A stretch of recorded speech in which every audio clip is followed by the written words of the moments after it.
I want to thank the leaders of our Judiciary Committee, and of course, I want to thank Secretary Kelly for being here with us today. This afternoon, the House will take action on two initiatives to keep Americans safe. The first is Kate's Law. As you know, this is named after Kate Steinle, who was murdered 2 years ago in San Francisco by an illegal immigrant who had been deported several times. He should not have been here, and she should not have died. So this initiative will toughen penalties for illegal immigrants who repeatedly re-enter the country. The second measure gives the government the authority to withhold grants from cities that fail to cooperate with federal law enforcement. By flagrantly disregarding the rule of law, sanctuary cities are putting lives at risk, and we cannot tolerate that. Every day, Secretary Kelly leads professionals around the country and around the world, quite frankly, who are charged with keeping our homeland safe. They make incredible sacrifices. Our job here is to make sure that those professionals have the tools that they need and the resources that they need to carry out their work and to protect our communities. That is what these measures are all about, and we look forward to their passage in the House today. I know Secretary Kelly has a very busy schedule today, so we appreciate him taking a few minutes to come out and visit with us. I'd like to turn it over to Secretary Kelly. Thank you, Mr. Speaker. The word sanctuary calls to mind someplace safe, but too often for families and victims affected by illegal immigrant crime, sanctuary cities are anything but safe. Instead, these cities are places that allow some criminals go free, undermine federal law enforcement, and make our communities less safe. When a sanctuary jurisdiction fails to honor an ICE detainer and instead releases a criminal back to the streets, it doesn't mean ICE stops looking for the bad guy. Instead, it means that ICE has to take its targeted operations out of the safe, secure, and private confines of a jail and go into neighborhoods, businesses, and other public places. That's infinitely more dangerous for the law-abiding public and for my ICE officers, and it creates unnecessary and avoidable anxiety for many in the legal immigrant community. Arresting a criminal while they are still in custody is always the best option. Additionally, failing to honor an ICE detainer means that these criminals are out on the street that much longer. Whether that is days or weeks or months, a criminal is back on the street and oftentimes breaking our laws again. It is beyond my comprehension why federal, state, and local officials sworn to enforce the laws of the nation, as I am, would actively discourage or outright prevent law enforcement agencies from upholding the laws of the United States, and why they would set public funds aside to pay for the legal representation of illegal aliens who are also lawbreakers. In doing so, they prioritize criminals over public and law enforcement officer safety. The two bills up for a vote this week, Kate's Law and the No Sanctuary for Criminals Act, will help Immigration and Customs Enforcement uphold our nation's immigration laws and help make our communities more safe. President Trump has been clear that our borders are not open to illegal immigration, that we are a nation of laws, and we will no longer look the other way. Well, we will no longer look the other way in the interior either. Since the President's executive order on immigration enforcement were signed, ICE has arrested nearly 66,000 individuals who are either known or suspected of being in the country illegally. 48,000 of those individuals are, in fact, convicted criminals. Many of the rest were charged with crimes, often multiple ones, or had gang affiliations. So far in FY 2017, ICE Homeland Security Investigations has over 32,700 criminal arrests. The crimes include illegal gang activity, child exploitation, human trafficking, narcotics trafficking, financial crimes, and many, many others. I appreciate Congress's effort to address the dangers of sanctuary cities and illegal immigrant offenders. As I have said many times before, DHS does not make the laws, Congress does. And we will enforce the laws that are passed by Congress. And I am offended when members of this institution exert pressure and often threaten me and my officers to ignore the laws they make and I am sworn to uphold. Mr. Speaker, Chairman Goodlatte, gentlemen, ladies, I appreciate your time and your effort in working to protect the men and women of ICE and the citizens of these so-called sanctuary cities. From public officials who have chosen politics, in my opinion, over public safety. Thank you. Chairman Goodlatte, and thank you very much. Thank you for coming, Secretary. Mr. Speaker, thank you very much. And I want to start by thanking you and Leader McCarthy, as well as Secretary Kelly and President Trump, of course, for taking the lead on moving these bills forward. Yesterday, I had the opportunity to meet at the White House with the President and, most importantly, with a dozen family members of victims, all of whom were killed by people who were not lawfully present in the United States.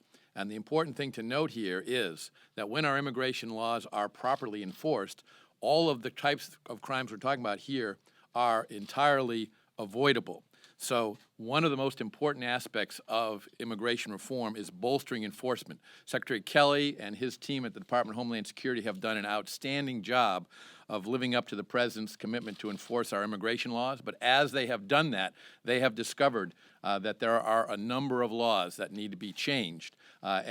Today's bills, the No Sanctuary for Criminals Act and Cates Law, are living up to that commitment that we have made in the Congress to provide that kind of support to the administration so that those laws can be better enforced. I look forward to passage of these bills, and then we'll turn to our friends in the United States Senate, where these bills should be taken up promptly so that we avoid the kind of tragic circumstances that have totally involved the lives of the people who were at the White House yesterday speaking up for their loved ones. They would much rather have preferred to have been spending time with those loved ones than be at the White House, but they are completely dedicated to seeing that these laws are changed to protect American citizens. This is all about enforcing our laws and having respect for the rule of law and securing our borders and keeping Americans safe. Thank you. Now a member of our leadership team and a member of the Judiciary Committee, Doug Collins. Thank you, Mr. Speaker. And it was good to have the Secretary here and the Chairman and Raul as well. John Adams once said that we are a nation of laws and not men, and today is a good day for the rule of law. Today is when we go back and we state these are the laws, and instead of politics and localities determining what they're going to follow and what they're not going to follow, it goes back to the basics of already being in law that you're going to follow the procedures asked for. When the probable cause detainer is issued, you're going to respond to that in a positive way instead of dividing us through politics, putting Americans' lives in jeopardy. One of the things yesterday as I spent time on the floor debating the rule for this bill was I was amazed at the issue of just simple common sense and then trying to pit that this was the local's choice. Let me remind you one time that this is not simply one locality making a choice that doesn't affect others. If one locality chooses not to enforce the law and that person leaves and goes to another locality who does enforce the law, they're dealing with those consequences. This is not simply isolated in a vacuum situation. So this law is actually just saying if you choose to put politics before people's safety, then you're not going to get the public funds, you're not going to get the grants that you are supposed to be using to enforce the law. And then Cates Law is simply an understanding, something that tragic that should have never happened.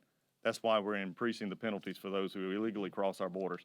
So I simply say today, as you look at what's going on, I'm the son of a Georgia State Trooper, and yesterday it was said that if you supported this law, that you are not supporting local law enforcement. I'm a 50-year veteran of supporting law enforcement. And I can tell you from talking to my dad and hundreds of law enforcement across this country, what they want to be able to do is enforce the law and keep people safe and not have to have politics of other areas affect how they do their job. Thank you. Chairman of the Immigration Subcommittee, Raul Labrador. Thank you, Mr. Speaker, Mr. Chairman. The bills we're voting on today are a vital first step in fixing our broken immigration system. I've long believed since I first came to Congress that fixing our immigration system starts first and foremost with enforcement of the law. Government at all levels have a basic responsibility to protect our citizens from those who are in our country illegally, and especially from those who commit criminal acts while staying here illegally.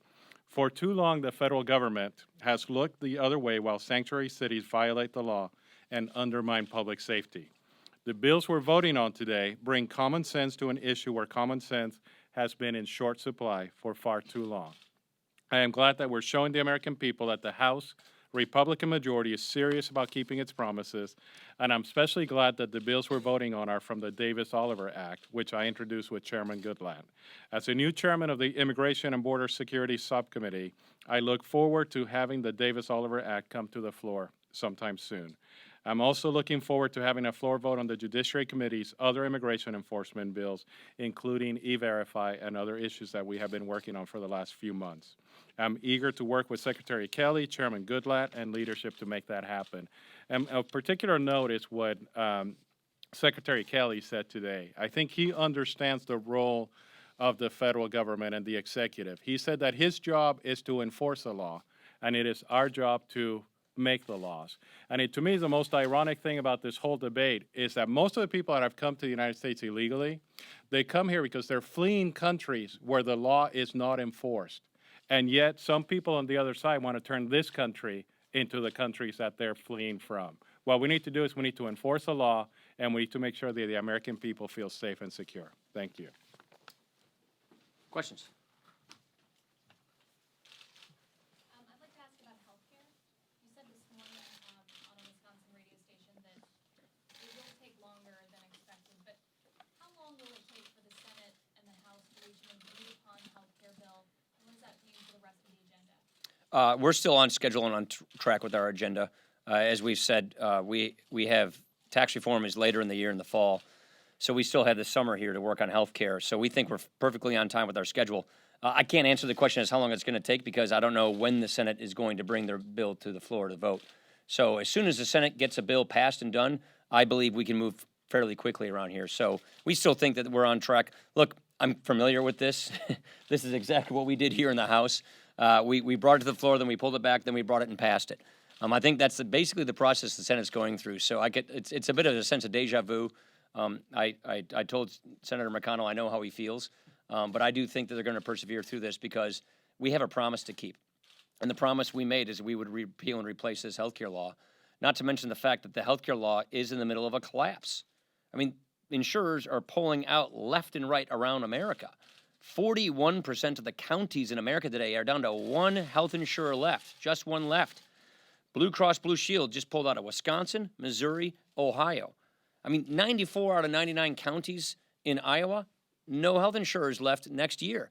Double-digit premium increases. So this problem is getting much worse, and I think because of that, our friends in the Senate will step up and get this done. You said the White House is working hand in glove with you guys. Very much so. Has tweeting and targeting vulnerable Well, let me just go on to the other. Chad. Well, let me pick up on that. I mean, that you have been critical of the president, and he has, made some comments that you have felt are out of line. Are these comments out of line? Are you talking about this morning's tweet? Yeah, I just saw it a little bit ago. Obviously, I don't see that as an appropriate comment. I think, look, what we're trying to do around here is improve the tone and the civility of the debate, and this obviously doesn't help do that. And how do you get past that, though? I mean, you said very strong things on the campaign. Like I said, we're doing our jobs. Look at what we're doing today. We're keeping promises. We're bringing Kate's Law to the floor, and we're doing sanctuary cities today, just today. Yesterday we did medical liability reform. So we're going to walk and chew gum at the same time. That means what our constituents care about, are we solving their problems? Are we doing what we said we would do when we campaigned and asked for this opportunity to serve? And the answer is yes. We did medical liability reform yesterday. We're doing two important promises on immigration today. That's what we do, is we go to bat and work on solving people's problems. Jonathan. With the CBO score of the Senate bill, there's a couple hundred extra billion hanging around that Mitch McConnell may be able to use to try and improve the bill's chances. There's some talk among some senators about rolling back some of the tax cuts that are in the bill. What would that do over here? What is your idea? What is your feeling on the idea of trying to use that extra money? As tempting as it is to comment on what they should do with this bill, I'm going to resist doing that, only because the Senate leadership did not weigh in on our deliberations. I want to respect their process, so I'm not going to intervene in their deliberations while they get through this bill. Yeah. Who are you with? talk open with CNN on the immigration bills. You're talking about rule of law, making the public safer, but actual law enforcement chiefs have complained that, forcing these policies on them, they feel inhibits their ability to do their job, and further, cutting money that would go to fighting crime and terrorism in their communities will only make their communities less safe. Do you think there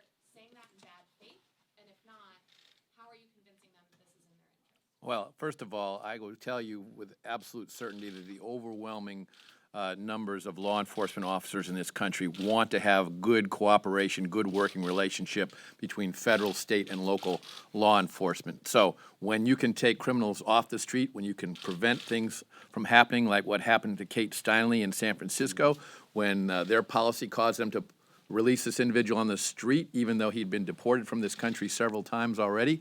We're making the streets safer, and law enforcement knows it.